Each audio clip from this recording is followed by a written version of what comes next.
दुनिया की छत जहां ग्लेशियर पिघलते हैं वहां उम्मीद की आग लगी है। हम बात कर रहे हैं लद्दाख की, एक भू राजनीतिक हॉट स्पॉट जो अब बन चुका है एक राष्ट्रीय राजनीतिक बहस का केंद्र। सवाल बड़ा है और कंट्रोवर्शियल भी।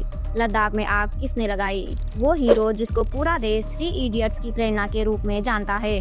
संवैधानिक अधिकारों को लेकर जो लद्दाख के लोगों को देने से मना किया जा रहा है। आज हम इस मुद्दे को डीप डाइव करेंगे। यह सिर्फ लद्दाख का सवाल नहीं, यह सवाल है पर्यावरण न्याय का, डिसेंट्रलाइजेशन का और लोकतंत्र में आम आदमी की आवाज का। सबसे पहले कॉन्टेक्स्ट समझते हैं। 5 अगस्त 2019 अनुच्छेद 370 हटाया गया। जम्मू कश्मीर को रिकॉग्नाइज किया गया। लद्दाख एक अलग केंद्र शासित प्रदेश बन गया बिना किसी लेजिस्लेचर के। लद्दाख के लोग खुश थे कि उन्हें कश्मीर केंद्रित राजनीति से आज़ादी मिली, मगर जल्द ही उनका सपना टूट गया। लद्दाख एक सेंसिटिव फ्रेजाइल इकोसिस्टम है। इसका चीन और पाकिस्तान से बॉर्डर लगता है। यहाँ की आबादी बहुत कम है। स्थानीय निवासियों को अब ये डर सता रहा है कि यूटी स्टेटस की वजह से केंद्र से बड़े उद्योग आकर उनकी जमीन और संसाधनों पर कब्जा कर लेंगे। दूसरा ये कि आउटसाइडर लोग आकर स्थानीय नौकरी ले लेंगे। तीसरा ये कि उनकी अनोखी बौद्ध मुस्लिम संस्कृति खतरे में पड़ जाएगी। इस डर का एक ही समाधान है, छठी अनुसूची। छठी अनुसूची उन स्टेट और एरियाज को कॉन्स्टिट्यूशनल प्रोटेक्शन देता है जो ट्राइबल हैं और यूनिक हैं। अगर लद्दाख को यह शेड्यूल मिलता है तो लोकल ऑटोनोमस डिस्ट्रिक्ट काउंसिल को लैंड, हेल्थ, एग्रीकल्चर और सोशल कस्टम पर लॉ बनाने की पावर मिल जाएगी। सिंपल टर्म में अपना फैसला अपने लोग, और ये है सोनम वांगचुक की प्राइमरी डिमांड। अब बात करते हैं आंदोलन के चेहरे की। सोनम वांगचुक जब एक इंजीनियर, एजुकेशन रिफॉर्मर और इंस्पिरेशन फिगर 21 दिन की भूख हड़ताल पर चला जाए तो देश रुक कर देखता है। यह सिर्फ एक पॉलिटिकल आस्ट नहीं था, यह एक इमोशनल और मोरल प्रेशर था गवर्नमेंट पर। वांगचुक साहब की डिमांड क्या थी, चलिए जानते हैं। फर्स्ट 6th शेड्यूल इम्प्लीमेंटेशन, जो लद्दाख की लैंड और कल्चर को प्रोटेक्ट करने के लिए कॉन्स्टिट्यूशनल शील्ड है।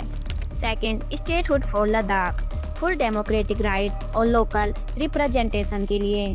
Third, separate PSC, local youth के लिए जॉब सिक्योर करना। Fourth and last, 2 Lok Sabha seats, Leh और कारगिल की प्रॉपर रिप्रेजेंटेशन के लिए। वांगचुक ने साफ कहा कि वो बीजेपी के खिलाफ नहीं है, वो लद्दाख के भले के लिए लड़ रहा है। उनके फास्ट के दौरान पूरे लद्दाख में प्रोटेस्ट हुए। लेह और कारगिल एक साथ आ गए। हजारों लोग स्ट्रीट्स पर थे। ये यूनिटी ही गवर्नमेंट के लिए सबसे बड़ा चैलेंज थी। लेकिन क्या यह आंदोलन प्योर था या फिर इसके पीछे कोई हिडन पॉलिटिकल एजेंडा था? अब आते हैं गवर्नमेंट के पर्सपेक्टिव पर। बीजेपी के सपोर्टर्स का आर्गुमेंट है कि गवर्नमेंट ने डायलॉग के लिए दरवाजे हमेशा खुले रखे। होम मिनिस्ट्री ने मल्टीपल हाई लेवल मीटिंग की, तो फिर सॉल्यूशन क्यों नहीं मिला? द एपैथी एंगल, क्रिटिक्स का कहना है कि बीजेपी गवर्नमेंट लद्दाख को सिर्फ एक स्ट्रेटेजिक जोन मानती है, जहां आर्मी है, जहां बॉर्डर है। लोकल पॉपुलेशन की पॉलिटिकल एस्पिरेशन को कम्प्लीटली इग्नोर किया जा रहा है। यूटी विदाउट लेजिस्लेचर मतलब है डायरेक्ट कंट्रोल फ्रॉम दिल्ली। अगर 6th शेड्यूल दिया गया तो सेंट्रल गवर्नमेंट की होल्ड कमजोर पड़ेगी। Number 2, the constitutional hurdle angle, government का ऑफिशियल स्टैंड है कि लद्दाख की डेमोग्राफिक प्रोफाइल 6th शेड्यूल के लिए फिट नहीं बैठती। कॉन्स्टिट्यूशन के क्राइटेरिया हैं, अगर लद्दाख को दिया तो कल बाकी स्टेट में भी ऐसी डिमांड उठेगी। यह कॉन्स्टिट्यूशनल एक्सपर्ट की बात है, मगर लद्दाखी लीडर्स कहते हैं कि गवर्नमेंट क्राइटेरिया बदल सकती है अगर पॉलिटिकल विल हो तो। जब 370 जैसे हिस्टोरिक डिसीजन लिए जा सकते हैं तो 6th शेड्यूल क्यों नहीं? लद्दाख की लड़ाई पावर की नहीं, पानी की है। लद्दाख हिमालय का कोल्ड डेजर्ट है।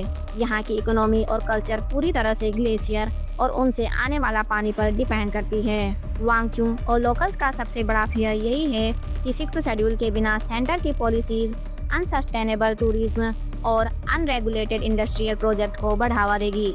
आप क्या सोचते हैं? क्या सोनम वांगचुक का आंदोलन लद्दाख के लिए वाकई जरूरी है, या फिर क्या यह इलेक्टोरल पॉलिटिक्स का हिस्सा बन चुका है?